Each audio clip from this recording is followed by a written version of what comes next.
Muy buenas noches a todos. Somos del Instituto Creativo Digital. Estamos acá transmitiendo para ustedes simultáneamente desde nuestra sala Zoom y acá, como ya les dije, en el live de Instagram de nuestro perfil, de nuestra cuenta oficial. Queremos mostrarles una masterclass, un trabajo que hemos venido realizando ya con el profesor Carlos López, quien hoy nos va a hablar un poco sobre diseño publicitario y Photoshop, esa suerte de, vamos a decir, de matrimonio que puede haber entre el diseño publicitario y Photoshop como herramienta fundamental para crear imágenes o, como decimos en publicidad, anuncios. ¿Ok? Entonces vamos a dejarlos con el profe Carlos y espero que sea para ustedes de verdad de mucho provecho. Bueno, muchísimas gracias una vez más aquí, acudiendo a esta cita con el instituto. En esta oportunidad vamos a tratar lo que es el diseño publicitario, enfocado en la herramienta que es Photoshop. Entonces, bueno, doy inicio de una vez. Eh, Bien, el diseño publicitario, como indica aquí en la presentación, abarca técnicas y estrategias de marketing y diseño, aunado también a lo que es el diseño gráfico en el empleo de códigos, parámetros de composición y herramientas digitales. En el caso de las herramientas digitales, pues por supuesto es un apartado en el cual nos enfocamos en el diplomado de diseño publicitario. Entonces, bien, aquí vamos a hacer una breve introducción un poco a lo que es el diseño publicitario y haremos un sencillo ejercicio en la aplicación de Photoshop. En el caso de lo que propiamente es la pieza publicitaria, es un diseño que tiene propósito, no es aleatorio su contenido, ni su configuración, ni su composición. Está enfocado a, digamos, aspectos comerciales, informativos, bien sea de campañas de concientización o educación. Y básicamente no es más que una estructura visual compositiva con un sentido práctico y que intenta saciar necesidades específicas de consumo. Eso pueden ser necesidades existentes o se pueden crear esas necesidades. Siempre que se crea un diseño, va unado a toda una estrategia de medios, de marketing y de publicidad en base a una campaña. Y precisamente para obtener resultados específicos, ello atañe a un target muy particular, lo que se denomina el buyer persona, que sería como el cliente ideal. Entonces, en base a todas esas estrategias de medio, se estudian los hábitos de consumo, los comportamientos, los gustos, precisamente para que ese mensaje cause impacto en esta población específica, ¿no? Bien, como les comentaba, es un diseño con propósito, es un diseño con intención. El objetivo no es más que reafirmarse, tener presencia en el mercado y reafirmarse allí en base a la competencia, ¿no? Promover lo que es la marca, puede ser propiamente la marca, puede ser un producto, puede ser intangible, simplemente un servicio. Básicamente también lo que la intención de tener presencia en el mercado es potenciar el trabajo y por supuesto diversificar medios de ingreso, generar ventas. Básicamente todo esto, el diseño como tal, publicitario, tiene este enfoque, tiene este propósito y básicamente el mensaje tiene que estar muy bien consolidado y ser coherente. Precisamente esa coherencia es la que le va a dar permanencia, le va a dar que cale en el público, de tal forma que el mensaje tiene que ser homogéneo en los distintos medios en los cuales precisamente se planifique difundirlo, ¿no? Básicamente pueden ser medios impresos, digitales, radiofónicos, precisamente lo que bien tenga a convenir y por supuesto a la audiencia a la cual pues vaya enfocada, ¿no? En el caso, haciendo referencia propiamente a las herramientas digitales, las cuales configuraríamos este mensaje que va en torno en base a una idea, un concepto, un elemento diferenciador que le proporciona una ventaja en el mercado competitivo. Podemos bien sea hacerlas en Photoshop o bien sea hacerlas en Illustrator. Básicamente, cada uno tiene un propósito en específico. También esto constituye unas materias, unas cátedras específicas que van involucradas en el módulo 1 y el módulo 2 del publicitario.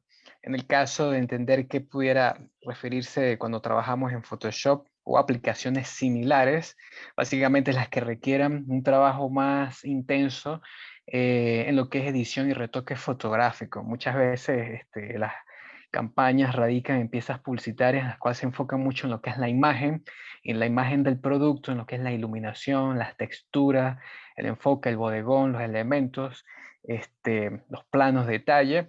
Entonces, esto requiere muchas veces de un arduo retoque de lo que es las imágenes seleccionadas. Entonces, como indica allí, son básicamente composiciones las cuales trabajaríamos estas piezas gráficas de forma compositiva en lo que atañe que son retoques y edición fotográfica. Y si se trata más bien de una composición un poco más esquemática, que se aplicaría lo que es el flat design o diseños planos, gráficos, síntesis, iconos, pictogramas, trabajaríamos en lo que es en Adobe Illustrator, ¿no? Bien, en el caso de Photoshop, que es en el cual haríamos una práctica sencilla en la noche de hoy, mostrándole algunos detalles, ciertos tips, los cuales, pues bueno, no nos podemos extender porque prácticamente esto se trabaja en profundidad en el diplomado, pero es una breboca más o menos de lo que se ve. Les quería también presentar esta solución que se llama Photopia, que es un fotoeditor online. Me había quedado con la duda de participantes que preguntaban cierta dificultad al momento de instalar o de poder tener acceso en sus máquinas a la aplicación. Esta aplicación de Photopia, el fotoeditor online, nos permite, digamos, una réplica muy similar o exacta a Photoshop, en la cual nos da una solución online sin tener que instalar el programa, sin tener que hacer mayor detalle allí. Paso a mostrárselos. Fíjense, aquí directamente en el navegador, está aquí en Chrome, Photopia, y nos da la opción, por ejemplo, de generar un nuevo proyecto ahorita desde la computadora o usar plantillas PSD. Aquí está la gama de archivos que nos permite abrir o editar, pero básicamente, bueno, nos enfocamos en los que son .sd, que son los editables de Photoshop. Nos permite generar pues, un nuevo proyecto y asignar todos los parámetros y todas las características. Aquí me voy a agregar lo que es impresión, 72. Impresión sería 300 de resolución, formato tamaño carta, pero lo vamos a manejar con fines prácticos a 72. Podemos notar cómo es una interfaz prácticamente igual. Tenemos desde el margen izquierdo lo que es la barra de herramientas, con todas las herramientas exactamente los mismos iconos, las mismas características gráficas de Photoshop, el trabajo por capas, canales.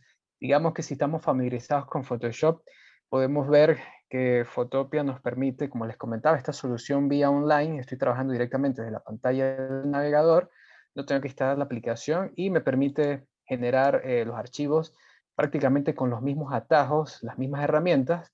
Dependiendo de la conexión, pues vamos a ver, digamos, el trabajo pues, un poquito más lento o un poquito más fluido, dependiendo de la conexión, pero como les comento, esa gran ventaja y nos permite guardar el archivo .psd e incluso poderlo continuar trabajando en Photoshop si podemos resolver el tema de la instalación del software específico en nuestra máquina. El archivo es totalmente compatible, lo guarda en la misma extensión, ¿no? Entonces, bueno, les quería dar también ese tips, ese agregado o ese plus de aplicación prácticamente igual a Photoshop, pero directamente desde el navegador, prácticamente desde cualquier navegador. Entonces, bueno, retorno nuevamente a la aplicación. Bien, en el caso también, como les comentaba, que son estrategias de medio para gráfica, aparte de, obviamente, la herramienta digital en la cual tenemos que hacer uso para confluir todas esas ideas y todos esos conceptos y todo ese trabajo de edición.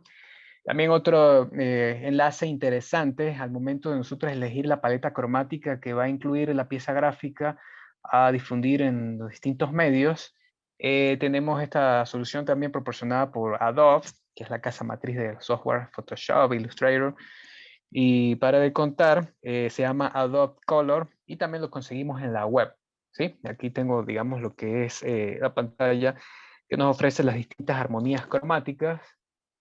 También voy a pasar al navegador porque la tengo abierta aquí en línea. Y fíjense que nos ofrece todas las modalidades, por ejemplo, colores análogos, monocromáticos, las triadas. Nos permite interactuar directamente en el círculo cromático y nos va ofreciendo la gama y todos los matices con los valores hexadecimales para diseño web y por supuesto los valores en los canales de difusión digital RGB, ¿no? Tenemos aquí las triadas. Me parece que es súper amigable, súper gráfico, intuitivo y demostrativo el hecho de nosotros poder ir formando en base a parámetros y armonías cromáticas las combinaciones de tonos que bien tengamos nosotros a destinar. Recordemos que también el color, el tema del color juega un papel muy importante a nivel de identidad, a nivel corporativo. Entonces es una selección que se debe hacer con ciertos criterios, ¿no? Y aparte de eso, tenemos la opción también, por ejemplo, extraer un tema, ¿sí? Entonces se puede arrastrar un archivo directamente acá o seleccionarlo desde allí, desde imagen, por ejemplo, que tengamos en el computador. Voy a hacer uso del póster que estoy utilizando para esta masterclass en la noche de hoy. Y podemos notar cómo, me parece genial. Yo sé que esta aplicación o esta función también, hay ciertas apps en los teléfonos móviles que nos las ofrecen, pero aquí tenemos entonces la versión online. Como les comento, desde Adobe ha establecido la paleta de tonos que involucra el diseño de este post, ¿sí? Realizado, como les comento, para la masterclass de hoy. Entonces, bueno, ahí les dejo también ese tips para que ustedes experimenten con los distintos tonos, las distintas armonías, los parámetros en los cuales podemos combinar los colores, denominada Adobe Color. Y bueno, comentarles que a nivel de lo que es la pieza gráfica publicitaria, que sería la materialización del mensaje, como les comentaba, es una idea, un concepto, una pauta, una ventaja, un elemento diferenciador de una marca, un producto, un servicio, en el cual se estructura la campaña y va enfocada en base a ello las estrategias de medio. Para nosotros generar o digamos materializar esa idea que proviene de un estudio, como les comento, obviamente pasamos de los recursos conceptuales a lo que son los recursos prácticos. Debemos saber en qué formato se debe generar la pieza, que va, pues, por supuesto, involucra lo que es el tamaño y la resolución. Y recursos gráficos, un poco lo que también les comentaba anteriormente, tiene que ver con la paleta cromática, la gama de tonos, la gama tonal que va a involucrar al diseño de la pieza, las fuentes tipográficas, en la cual tienen una doble significación, como imagen, como elemento de codificación, y elementos complementarios, que era lo que les comentaba, ¿no? Bueno, básicamente nosotros cuando trabajamos a nivel de ilustración, de gráficos digitales, lo que es vectores, se trabaja en base a una plantilla, puede ser un boceto, un sketch o una imagen referencial. También a nivel de lo que es la estructuración de la pieza gráfica, nosotros podemos hacer una búsqueda o un bosquejo ideográfico esquemático a nivel de la estructuración del espacio y del formato. Puede ser muy simple, puede ser detallado, pero mínimo que nos permita ir con una idea de antemano y no partir del lienzo en blanco, ¿no? Entonces, bien, yo aquí pues hice una estructura de tal forma que me sirva un poco de base esquemática para proporcionar planos y poder hacer la configuración y la jerarquización y la jerarquía de elementos, perdón. Entonces, bien, como les comentaba, tiene que ver mucho con lo que es el formato y la plataforma en la cual se va a difundir. Yo voy a tomar propiamente el ejemplo también muy básico en base a un post, principalmente, o sea, tiene tres formatos, pero principalmente a nivel de lo que es el feed. Entonces, básicamente, al ir estando en la aplicación desde File, generar un documento nuevo, en el cual nos permite establecer esos parámetros de ancho y alto, que como les comentaba son los principales requisitos para establecer el formato de la pieza gráfica a diseñar. Entonces sería 1080 por 1080 píxeles, RGB, que es el código de color para web, 8 bits, que tiene que ver con la profundidad del tono, y el canvas o el soporte en el cual se va a generar el arte, lo manejamos en principio en blanco, ¿no? La resolución tiene que ir a 72 y simplemente le damos clic en OK. Entonces, bien, yo voy a utilizar como metodología de forma didáctica, me voy a llevar este esquema principal que tengo aquí para, como les comento, estructurar el espacio. Tomo el marco de selección rectangular, tomo la herramienta de mover y por arrastre genero un corte de manera automática, en la cual me desplazo a la pestaña del documento y ahí automáticamente entonces por arrastre ingreso esta estructura, en la cual simplemente me voy a ceñir a tratar de calcarla como tal, ¿no?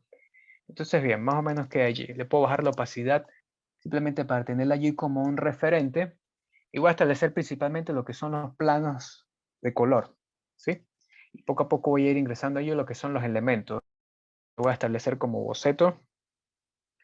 Y le voy a establecer con botón derecho una etiqueta de color para que el layer esté propiamente identificado.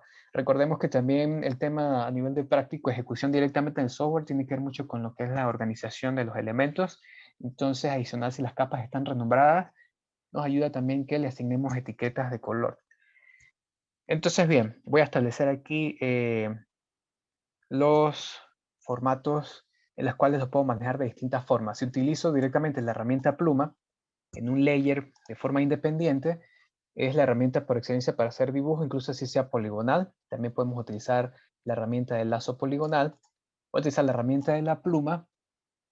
Bajo las directrices me da la opción de generarla como un trazado y como una forma. Lo voy a utilizar como una forma y procedo a realizar, digamos, a ceñir un poco en base al esquema que está en la parte de abajo, ¿sí? Aquí, como vemos, se genera como la forma número 1, y esta forma le voy a dar continuidad de aquí abajo. Bien, voy a proceder como está bajo la acción de forma, automáticamente nos genera capas por default, ¿sí? Si no lo trabajáramos como formas, sino como píxeles o como trazados, sí tendríamos que generar entonces las capas de forma manual en el icono que está en la parte inferior, a nivel de lo que son los layers como tal, ¿no? Entonces, bien, voy a generar este otro plano acá. Utilizo también la tecla H, permite generar segmentos rectos y propiamente voy uniendo. La gran ventaja de generar formas bajo la opción de Shape o de formas es que me permite que, a pesar de que yo esté en un software de píxeles o de mapa de bits, estas formas son vectoriales. Y voy a hacer por último este último elemento gráfico que tengo aquí, lo voy a destinar, ¿no? Bien, aquí tendría entonces todo lo que son los planos. Voy a generar una base en el fondo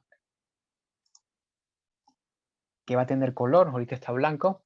Lo voy a generar como un degradado en escala de grises. Tomo la herramienta del gradiente y tomo lo que es la barra de control, la modalidad de lo que son los gradientes. Un diseño sencillo, pero básicamente ven que involucra pues, ciertos parámetros y ciertas herramientas y operaciones básicas de construcción. Simplemente hago clic y arrastro y me permite generar entonces un tipo de degradado de tipo radial. Si yo quiero invertir el orden de los tonos, propiamente en la barra de herramientas, lo que hago es que con esta flechita direccional o curva, con doble flecha, entonces pongo en primer plano lo que es el tono blanco y en segundo plano lo que es el tono negro. Por método de arrastre, entonces procedo a aplicar esta opción. Bien, aquí de esta forma tengo lo que es el tono de fondo. Ahora bien, le puedo superponer los elementos como tal. Tengo aquí previamente un archivo en el cual, como les comentaba, es una mezcla de lo que son imagen, texto y elementos complementarios, planos que me generen distintos niveles para yo ubicar lo que es la información.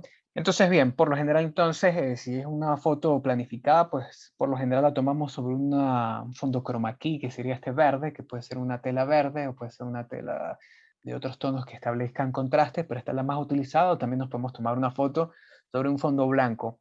Esto nos permite entonces hacer una diferenciación, aunque si tenemos problemas al nivel de destacar o hacer recortes, la construcción puede ser directamente también con la herramienta de la pluma, generando entonces nodo a nodo, en el cual nos permite un contorneo de la pieza.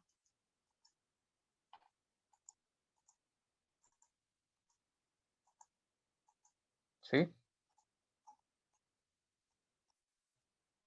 Nos permite hacer un contorneo de la pieza con esta serie de nodos que ustedes pueden observar aquí. Al igual entonces como construir los planos, en este caso eran formas poligonales en estos planos de color en el post, aquí sería entonces punto a punto con ciertas curvas, intercalando segmentos rectos y segmentos curvos, para ir poco a poco delimitando o estableciendo la silueta, que sería el contorno como una especie de estructura de alambre, para de nosotros precisamente discriminar un elemento de su fondo, en este caso esta figura en este plano, ¿no? Una vez que nosotros hemos obtenido este contorno, simplemente le podemos dar clic a pie de la ventana de path o trazados. Todo tipo de ventana que ustedes requieran en la aplicación, básicamente la van a conseguir en el menú ventana, en lo que es la barra de título principal. Entonces aquí están, ¿no?, posicionados en la ventana de trazados, le damos clic.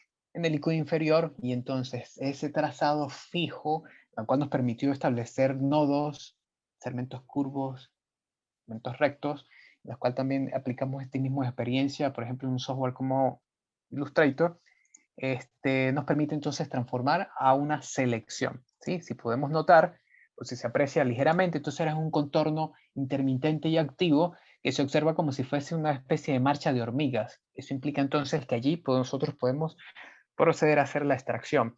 Entonces es muy similar, como hice hace rato, en el cual arrastré el boceto, o una selección cuadrada, en este caso es una selección muy específica de la silueta del personaje, o de la persona, pero también con la herramienta de mover me permite hacer un recorte. Entonces, bueno, por arrastre, va a ser el mismo método, hay muchísimos, pero le estoy presentando un solo camino para no desviarnos entre tantas opciones, ¿no? Entonces, bien, aquí comienza un poco lo que es la jerarquía de elementos. Sabemos entonces que estos planos y elementos fondos deben estar por debajo y la silueta, la persona o la foto debiera estar por encima. Entonces, bien, lo posiciono por acá y renombro. Y bien, posicionarlo por acá. De todas maneras, podemos ir añadiendo los elementos y luego pasamos a lo que es la fase de composición. Yo aquí tengo, digamos, aparte del boceto, que bueno, lo voy a cerrar, la silueta que ya no me hace falta, que la voy a cerrar, un poco lo que es la maqueta de más o menos cómo va a quedar el resultado. Les voy mostrando y van pasando ciertos elementos, cierta información que no hace falta tipearla, pero también vamos a colocar ciertos elementos simulados, texto simulado para luego irlos reemplazando. Nosotros podemos sacar guías horizontales o guías verticales que nos van a dar parámetros de composición, de tal forma de poder establecer una relación de orden entre los elementos. Hay una herramienta que no es tan nueva, pero sí es más reciente con respecto a las clásicas, desde siempre de Photoshop, que se llama New Guide Layout, ¿sí? En esta nos permite establecer parámetros de guías específicas en las cuales nosotros podemos ir añadiendo guías de forma automática para no ir haciendo uno a una o irlas arrastrando de las reglas. Entonces, con este panel, como les comento, no es muy conocido en Photoshop, pero no es tan reciente, ya tiene cierto tiempo, nos permite establecer estos parámetros en los cuales, digamos, es más obvio, como por ejemplo, colocar o trabajar en base a una cuadrícula InDesign, por ejemplo, ¿no? Siempre es bueno que tengamos márgenes en lo que son los bordes, no solamente porque si de pronto es una pieza impresa, pueden haber riesgo de que hayan cortes. Lo interesante es que estos parámetros a nivel de lo que son estas guías, podemos establecer nuevos parámetros, ¿verdad? En New Guide Layout y darle en la opción de guardar, ¿sí? Por ejemplo, que yo establezca de que esta va a ser una guía para todos los posts de Instagram, en los cuales estoy trabajando en un formato de 1080 por 1080 72. Entonces, bueno, una vez que ya la tengo lista, la puedo salvar aquí en Save Preset y darle clic en guardar. Entonces, fíjense cómo ahora va a estar 8, 16, 24 columnas y va a estar entonces un preset por defecto denominado post. Entonces podemos establecer nuestras propias cuadrículas dependiendo de la pieza gráfica publicitaria y del formato en el cual estemos manejando. Le damos clic en OK y ya tenemos ese parámetro. Sabemos entonces que no debemos irnos a los extremos y aparte de eso nos está subdividiendo el formato exactamente en las mitades. Podemos establecer una, digamos, una justificación centrada o en base a los cuadrantes que hemos generado aquí, bastante básicos, ¿no? Les comentaba entonces que aquí tengo un poco la plantilla en la cual ya la tengo un poco avanzada, mostrando el resultado. Voy a proceder también a arrastrar los mismos elementos. Aquí tengo lo que es el logo. Y un poco entonces a la paleta o combinación de tonos, también manejando en base a lo que es el logo del instituto, aprovechando entonces también, digamos, este ejemplo, que pudiese ser el post de la próxima masterclass. Lo estoy utilizando entonces como pretexto gráfico para aprovechar e ilustrar con estos gráficos como tal. La plantilla del modelo de instructor, le voy a dar un flip, con lo cual le doy comando T o control T, botón derecho en el menú contextual, y como operación básica, darle lo que es un giro horizontal, sería un flip horizontal. Y lo voy a manejar desde este lado, y lo posiciono acá. Bien, este fondo le voy a cambiar el tono. Entonces fíjense, como lo hemos trabajado como objeto inteligente, podemos entonces darle simplemente doble clic al icono en la parte inferior derecha y podemos acceder a lo que es el selector de color de Adobe, en la cual nos permite añadir un tono de, digamos, de toda esta gama cromática que nos ofrece. Pero como estoy trabajando en base o poniendo como pretexto la paleta cromática en base a los tonos que tiene el logo, fíjense que yo me salgo de la pestaña y el gotero se mantiene y puedo yo añadir el color. De esta forma, fíjense, tan práctico, estoy tomando exactamente el color que me proporciona, como les comento, el símbolo que estoy utilizando como muestra del tono y me está dando automáticamente todos los valores en los distintos modos o interpretación del tono, en el cual es más práctico, por ejemplo, manejarlo en base a simplemente un código, el hexadecimal. Entonces, bien, le doy simplemente clic en OK. Voy a replicar este mismo tono en el fondo de abajo, le doy doble clic, hago clic, y añado este mismo tono. Aquí como comento en base, o como muestro directamente en la plantilla, a este le da otro tono, por ejemplo, que nosotros quisiéramos cambiarle el color a una imagen, ¿sí? Esto sería, digamos, ciertos parámetros básicos, lo que todavía forma en parte a lo que son las opciones de cambios cromáticos. Por ejemplo, yo tengo aquí la imagen. Voy a proceder a hacerlo un poco más grande. Siempre dimensionamos desde una esquina con la tecla de Shift para no distorsionar los elementos, ¿sí? Entonces le damos desde una esquina con Shift y redimensionamos allí. Validamos con doble clic o con Enter, ¿sí? Entonces mantenemos aquí la línea en base a la estructura del espacio y con un comando que es bastante útil, que sería comando U o control U en PC, o simplemente desde Image, Adjustment, Hue and Saturation, puedo yo acceder a lo que es los cambios de tono y saturación de la imagen. Si le damos aquí en colorizar, automáticamente nosotros podemos cambiarle el tono y darle una característica específica. Yo aquí me voy a ir a paletas similares en base a los verdes, atendiendo un poco a lo que es la característica de los elementos a representar y simplemente le doy clic en OK. Como tal, lo que es la información me la voy a llevar. Esto también son las pautas que nos han dado de la pieza gráfica como tal, el propósito en el cual se ha destinado. Y muy importante, precisamente a nivel de lo que es jerarquía como tal, cuando estamos trabajando un diseño, el orden de apilamiento de las capas es por orden ascendente. Eso aplica en todos los software, por lo menos en la mayoría del paquete de Adobe, en la cual entonces, si es como les comento, entonces los elementos que nosotros le queremos dar mayor relevancia deben estar encima, deben estar de primeros. Entonces, a nivel de lo que es el texto, masterclass debería estar por encima, ¿verdad? Y digital también, que quedó por acá. Ok, el símbolo sí puede estar por allí. Entonces, fíjense, lo que son las formas y elementos pueden estar por debajo. De hecho, podemos crear una capa que pudiera denominarse como texto, si queremos trabajar en orden. Entonces, no solamente asignamos códigos de color o tonos a lo que son los layers para poderlos identificar en base al tono, sino también ir reagrupando los elementos en base a carpetas. Sí, entonces aquí yo puedo meter todo lo que son los textos. Entonces, bien, aquí tenemos lo que es esta parte aquí de la masterclass. ¿Qué otros elementos como tal? Le estoy dando aquí entonces esta característica del color. Fíjense que también cuando tenemos un elemento recortado libre de fondo en Photoshop, si nosotros hacemos comando clic en la miniatura del layer, la miniatura del layer es lo que se muestra en pequeño en lo que son los layers, lo que nosotros tenemos en grande en lo que son las canvas, o el soporte donde estamos trabajando, el canvas o lienzo. Entonces, si yo presiono la tecla de comando o control y hago clic dentro de la figura, automáticamente yo vuelvo a recuperar la selección del elemento. Y allí voy a generar un trabajo con un color de fondo que lo acabo de agarrar con la herramienta del gotero y automáticamente relleno con la herramienta del bote de pintura o con el atajo que acabo de utilizar, que es la tecla de Alt, ¿sí? Alt Delete. Me permite entonces rellenar con color frontal. Toda selección debe desactivarse. Presiono comando D de deseleccionar o desde el menú Select de Select. Y de esta forma entonces, fíjense que he obtenido un fondo en la cual es utilizado como una especie de estas tendencias o elementos gráficos que es muy importante no solamente entonces establecer, digamos, el diseño de la composición, sino también qué elementos atañen un poco a lo que se está manejando, ¿verdad? Por allí de forma actual. Entonces tenemos aquí ese elemento.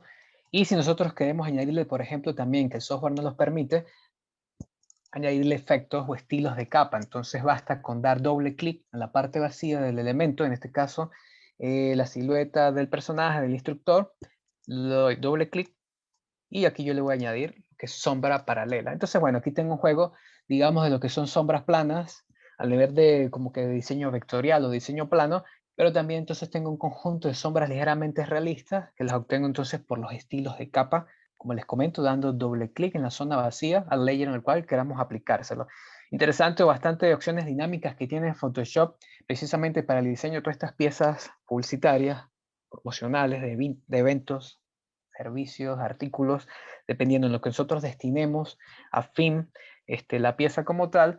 Fíjense que si yo me salgo y el cursor queda por fuera, yo puedo hacer un arrastre y fíjate que puedo mover, sin necesidad de mover los controles acá, puedo mover de forma muy intuitiva y bastante dinámica lo que es el elemento. ¿Sí? En este caso estoy dándole lo que es el ángulo y la distancia a lo que es la sombra paralela. Y regular aquí con opacidad. ¿Sí? Si de repente es un mínimo detalle, le doy clic en OK.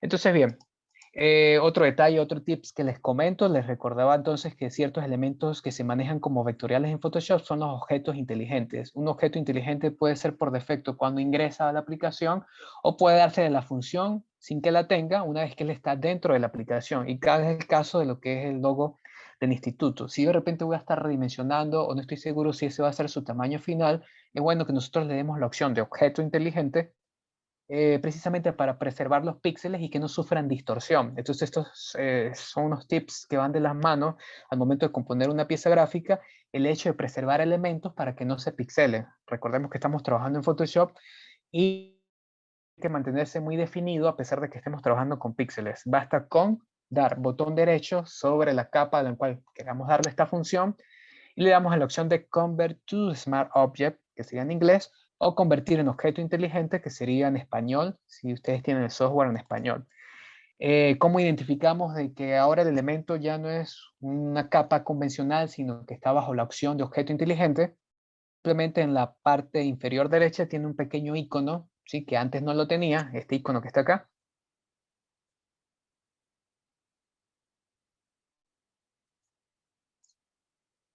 Este icono que está acá, en la parte inferior derecha, en el cual me identifica que ahora se trata de un objeto inteligente. Entonces, bueno, ahora yo lo puedo redimensionar sin que sufra daño. Entonces, comando T o control T de transformación libre, y yo puedo entonces redimensionarlo desde una esquina para no distorsionarlo, para siempre mantener proporción 1 a 1. Proporción 1 a 1 es mantener siempre su ancho y su... O desde esa esquina con la sumatoria de teclas Alt-Shift. El Shift me da proporcionalidad y la tecla de Alt me mantiene el centro o el punto de interés como punto de rotación. Entonces fíjate cómo ahora se redimensiona o se escala de forma proporcional desde adentro hacia afuera o de afuera hacia adentro. Entonces, bueno, ya estos son como que las maniobras, las operaciones básicas ya propiamente en lo que es el trabajo de componer la pieza gráfica como tal. Aquí, pues por supuesto, hay un trabajo adelantado porque ya la pieza tiene un propósito. Esto va en conjunto, digamos, a una estrategia y una campaña en la cual van a ser básicamente masterclass, en donde por supuesto utiliza los colores corporativos del instituto, hace uso del logo y de cierta información proporcionada. Pero como les comento, esta información se recaba en un brief inicial cuando se procede a hacer el diseño y por supuesto todo lo que acompaña a ello como tal, ¿no? Entonces, bien, adicional a esto, verificamos qué otra serie de elementos tiene. Hay otra serie de elementos como son elementos circulares que propiamente son elementos que acompañan lo que es la identidad propiamente que se ha establecido en las piezas gráficas. Entonces, son estos recursos que están acá. También tomamos la herramienta de texto y podemos simular texto. Hacemos clic sostenido y arrastramos para generar una caja de texto que serían lo que son los textos de párrafos. Los textos de título simplemente hacemos clic y soltamos y comenzamos a escribir, pero cuando se trata de textos de párrafo, al momento de generar el contenido dentro de la pieza, es clic sostenido y arrastramos para delimitar un contenedor. Para no estar colocando X o W o un texto real como tal que desvirtúe y nos quite la idea un poco del, digamos, de la pieza gráfica con contenido real, pues se utiliza texto simulado. Desde Type, específicamente aquí en Photoshop, tenemos la opción de pegar texto simulado, Paste Lorem Ipsum, o colocar texto simulado y automáticamente entonces el texto se vacía allí, ¿no? Bien, aquí no se ve porque es del mismo color, entonces bueno, procedemos de pronto a añadirle un tono que lo resalte. Voy a colocarle blanco. Voy a sacarlo aquí para hacerlo más evidente. Piense que si presiono Comando H o Control H en PC, puedo ocultar lo que son las reglas por si me estorban en determinado momento. Y yo voy a colocar este texto acá. A pesar de que me ha colocado bastante texto, no logro verlo. Entonces es muy importante lo que es el manejo de texto. Por más que yo amplíe, no sale por completo. Entonces selecciono el texto y con Comando T o desde View, Character, procedo a sacar la herramienta de texto, que es esta que está aquí, de Character, y yo puedo darle ciertos parámetros. Por ejemplo, tiene mucho distanciamiento y puedo bajarle puntaje. Tiene 42, es sumamente grande. Voy a ponerle 24, aunque sigue siendo muy grande, pero bueno, simplemente que me haga la función de texto simulado allí como tal. Entonces, bueno, este texto simulado puede ser que de pronto no me han dado el contenido, no sé qué va ahí, no sé de pronto a qué horas va a ser o si se va a cambiar o qué otro tipo de información. Entonces, mínimo, eso no sea traba para yo simplemente dejarle, digamos, el espacio asignado a la información que puede llegarse a incorporar. Bien, y bueno, básicamente aquí hay otra información. Voy a terminar por llevármela.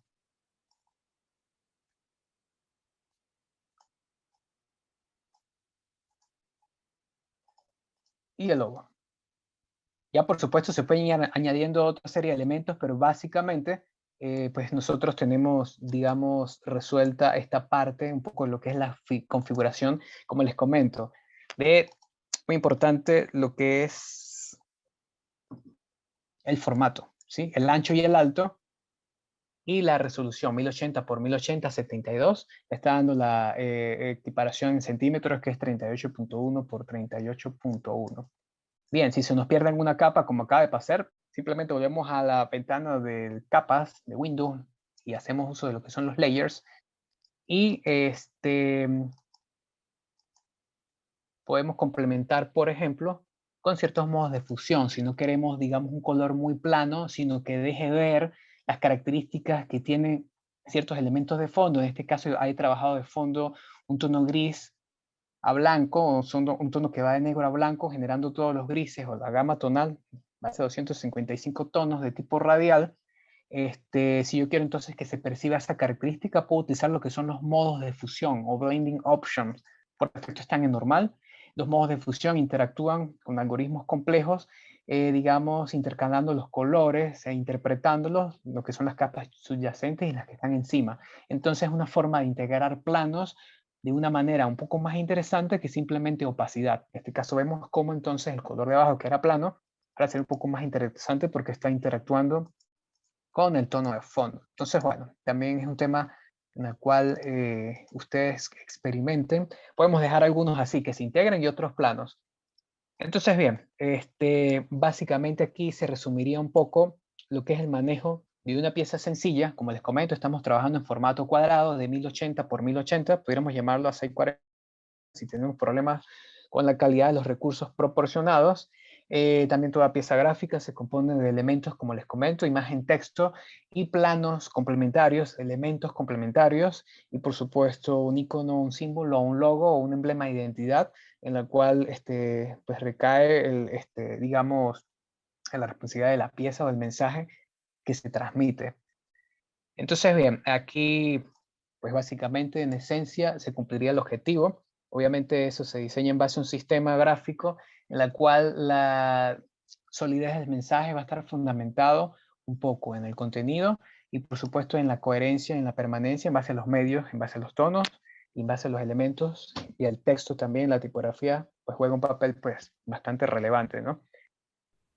Sí, bueno, les comentaba de lo que es la jerarquía de elementos y la integración de estos elementos que a nivel de layers, Photoshop y todos los softwares similares trabajan en orden de apilamiento. Eso implica que, pues por supuesto, los elementos que estén en la parte superior van a tener jerarquía con respecto a los que están en la parte inferior. Entonces siempre vamos a destinar, digamos, en las partes inferiores, todo lo que son los fondos. De repente un boceto que nos sirvió para vectorizar o para copiar ciertos elementos, pues por supuesto se apaga, pero queda allí como registro de proceso y va en la parte de abajo. E incluso yo aquí pudiese, por ejemplo, tomar toda esta parte con la tecla de Shift y me voy hacia abajo y presiono Control G o botón derecho Group. Y me permite generar entonces una carpeta. Entonces podemos ver cómo ahora todos estos fondos están compilados en una sola capa, ¿sí? Esta, por supuesto, la puedo renombrar como fondos. Y de esta manera, a pesar de que nosotros tengamos 30 capas, 40 o X número de capas, nos permite trabajar en orden y tener todos los elementos integrados.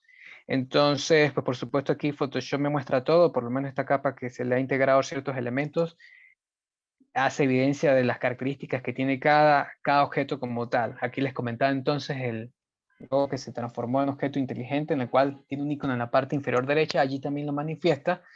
Entonces, bueno, trabajar con orden nos optimiza trabajo, sobre todo, por supuesto, si por ejemplo, este archivo editable se le comparte a otro profesional y continúa, por ejemplo, allí generando más artes o parte de esto para hacer otros, entonces, bueno, que se lo dejemos de esta forma, ¿no?